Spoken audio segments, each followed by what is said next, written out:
All right, welcome. I'm going to do a quick video on reporting all of your numbers. So let's start off with, there's two different reporting pages. One is called Dual Career Results, which is the one that I'm sharing right now.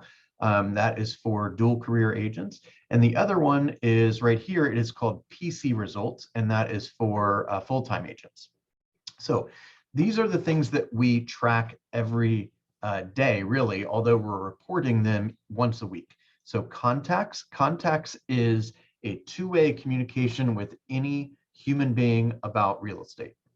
Okay, so that can be a in-person meeting, that could be somebody you meet at the grocery store, it could be through social media, as long as it's two ways. So if you make a comment and they comment back, right, technically that counts.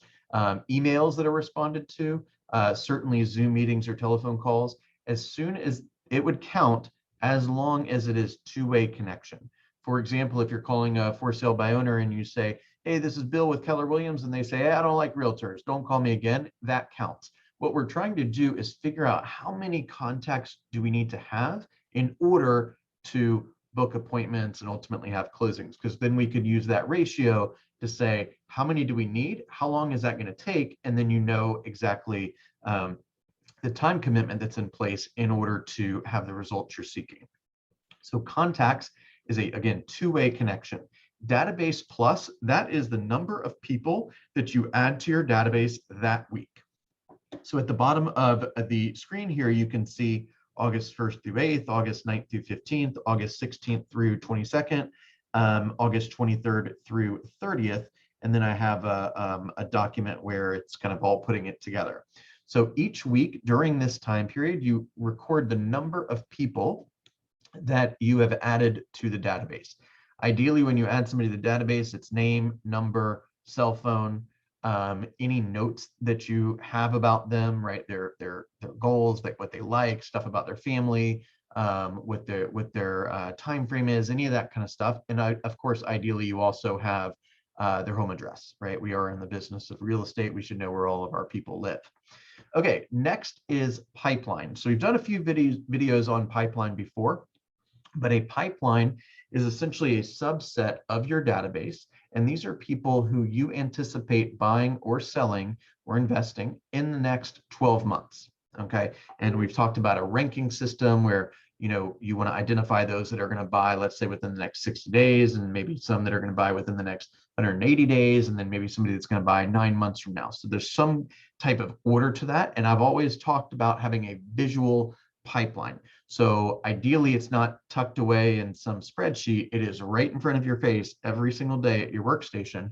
And that way you're perfectly clear, am I on pace, right? So if I want to have, let's say, 20 sales this year, if I'm aware of, let's say, 8 people that I believe will buy and sell, first of all, not all those 8 people are going to buy and sell as predicted.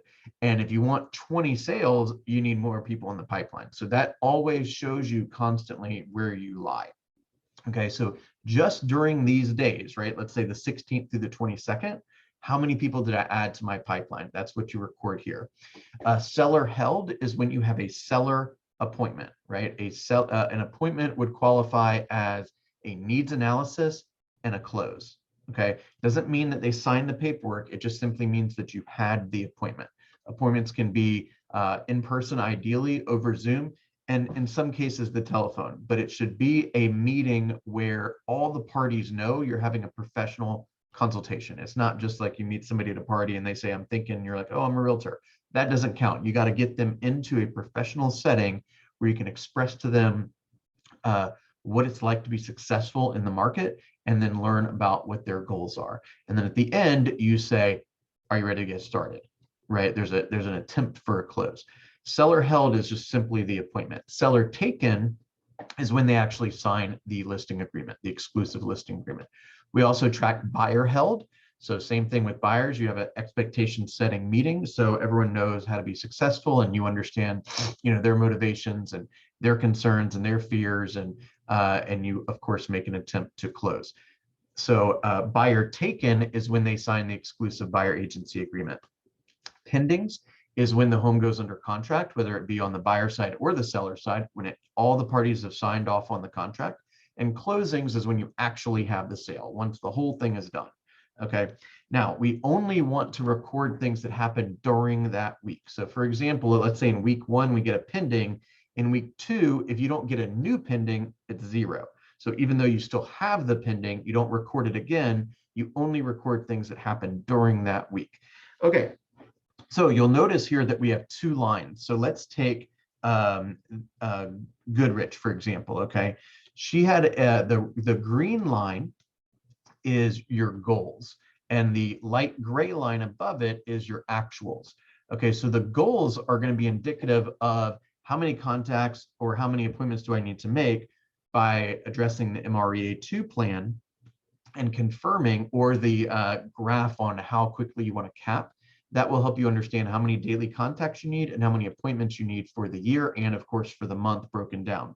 So in this scenario, Goodrich had a goal to contact 20 people during the week, add 5 people to the database, add 3 people to the pipeline.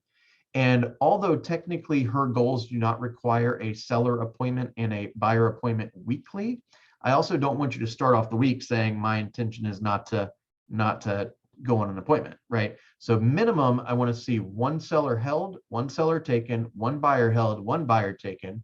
Clearly, everyone's goal is to get something pending every week, so I would put a 1 there. And if you don't have anything pending, it's okay to put a 0 on closings, because probably not going to have a closing this week unless you have a pending this week.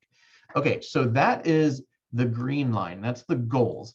That should be filled out at the very beginning of this time period.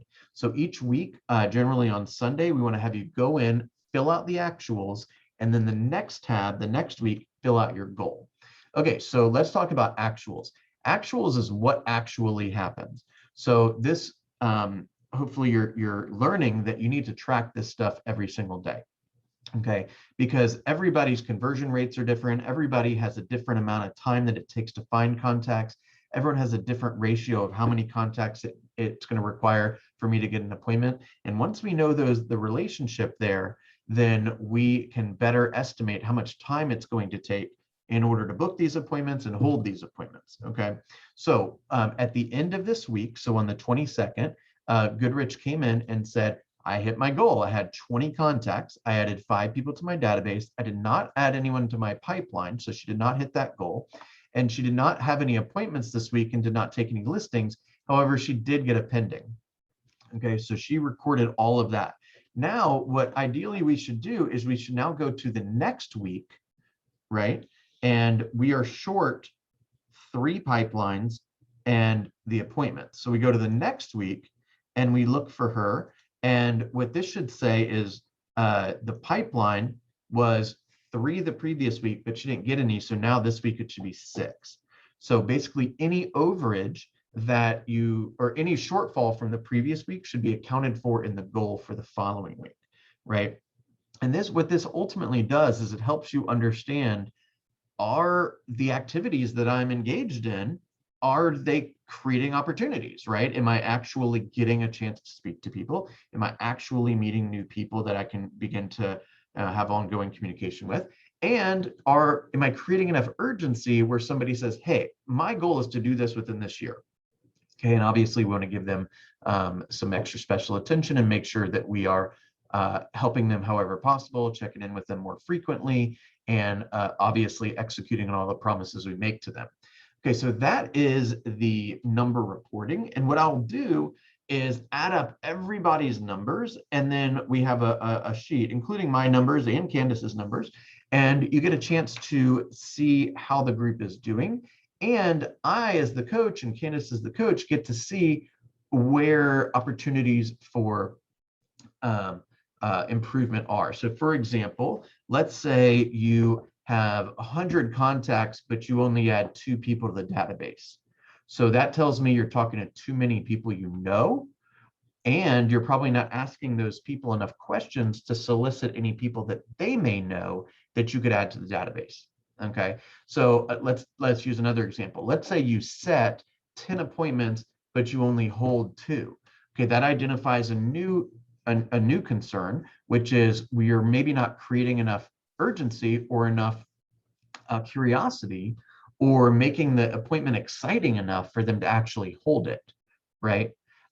We may not be pre-qualifying them that well.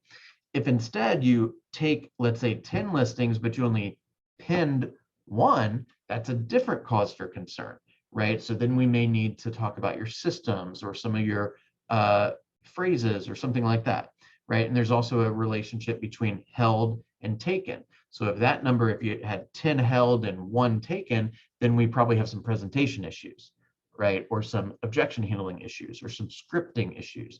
So every stat that I see on this sheet of paper is going to tell me a story, and it ought to tell you a story, right? Ultimately, the name of the game is appointments. If you're behind in context, but you're okay on appointments, it's not tragic. What we've got to make sure we do is focus on getting appointments, okay? And many of us are following what I've called the 4-3-2-1 plan. And in my calculations, that will net you 100 grand for the year, which is overwhelmingly the most popular goal. 4-3-2-1 stands for setting 4 appointments every month, 1 a week, holding 3 of them. So we know some people are not going to show up for their meeting. So holding 3 of them per month, taking 2 of those per month. So you elect to work with 2 of those people exclusively. And then of the 2 that you took, once that, kind of incubates a little bit and you get in that rhythm, you'll eventually close 1 per month. You close 1 average sale per month, you'll net in the neighborhood of 100 grand. Okay, the next question you might be saying is, how am I going to track all this stuff? Okay, so there is a document in the Google Drive that is called the Daily Success List, and it is just a sample for you, so you can pull it out of or download it and edit it. It's a Word doc and everything, and it's essentially a daily journal of who are we talking to, what's the follow-up, what did I learn, what did I do well, what did I not do well, who did I speak with, and tracking all of your numbers for the day. So you might say, hey, I talked to 12 people today and I added 3 to the database and I added 1 to the pipeline. Okay, that's Monday's sheet. Then Tuesday, you bring out another sheet and you do the exact same thing. And it's basically your journal throughout the day, because remember, throughout the day, you're basically just making a series of promises. And you've got to make sure that you have a system in place to make sure that all the promises that you're making are actually happen, right? Because we're trying to build up our reputation and do what we say we're going to do and move the business forward. Okay, so that in a nutshell is the number recording. So my ask of you is that you record your numbers every Sunday, okay? Every Sunday night, once lead gen is done for the day. So Monday morning, I can open it up and see how my group's doing. As you know, I've got many coaches, and everyone, the first question out of their mouth is, hey, how are your people doing? People making money? People having fun? Right? So this is my way of checking in on our progress, okay? So my ask of you is, we can't improve what we do not monitor, right? Meaning we cannot improve our business if we're not keeping score. So this is the way you keep score. Thank you.